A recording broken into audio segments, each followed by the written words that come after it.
পারমাণবিক ইস্যুতে দীর্ঘদিনের কূটনৈতিক চাপ ও সতর্কবার্তার পর অবশেষে ইরানে হামলা চালিয়েছে ইসরায়েল ও যুক্তরাষ্ট্র।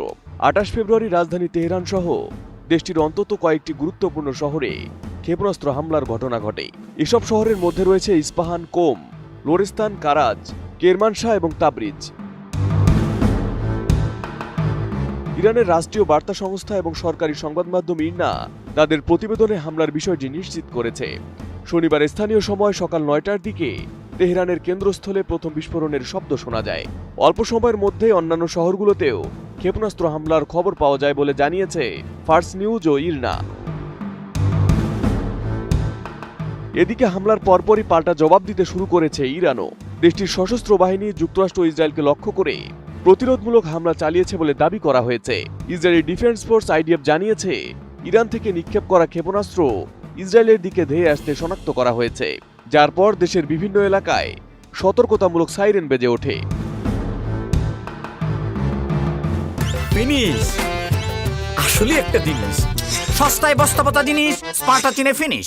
এক বিবৃতিতে আইডিএফ সাধারণ জনগণকে তাদের নির্দেশনা মেনে চলার আহ্বান জানিয়ে বলেছে, এই মুহূর্তে ইসরায়েলি বিমান বাহিনী হুমকি প্রতিহত করতে এবং প্রয়োজন হলে পাল্টা আঘাত হানতে কাজ করছে। একই সঙ্গে সতর্ক করা হয়েছে, প্রতিরক্ষা ব্যবস্থা শতভাগ অপ্রবেশযোগ্য নয়, তাই নিরাপত্তা নির্দেশনা মেনে চলা অত্যন্ত জরুরি। টাইমস অফ ইসরায়েলের এক প্রতিবেদনে বলা হয়েছে, ইরানের ব্যালিস্টিক ক্ষেপণাস্ত্র হামলার সময় উত্তর ইসরায়েল জুড়ে সাইরেন বেজে ওঠে এবং বাসিন্দাদের নিরাপদ আশ্রয়ে যেতে নির্দেশ দেওয়া হয়। আকাশ প্রতিরক্ষা ব্যবস্থা ব্যবহার করে ক্ষেপণাস্ত্র ভূপাতিত করার চেষ্টা চালানো হচ্ছে বলে জানিয়েছে ইসরায়েলি সামরিক বাহিনী। তাৎক্ষণিকভাবে বড় ধরনের ক্ষয়ক্ষতি বা হতাহতের খবর পাওয়া যায়নি। প্রতিবেদন অনুযায়ী ইরান থেকে অন্তত ২টি ক্ষেপণাস্ত্র নিক্ষেপ করা হয়েছে। আইডিএফ আরও একটি ব্যালিস্টিক ক্ষেপণাস্ত্র উৎক্ষেপণ শনাক্ত করার কথা জানিয়েছে। এদিকে মার্কিন যুক্তরাষ্ট্র ও ইসরায়েলের যৌথ হামলার ঘটনায় কঠোর প্রতিক্রিয়া জানিয়েছেন ইরান পার্লামেন্টের জাতীয় নিরাপত্তা কমিশনের প্রধান ইব্রাহিম আজিজি।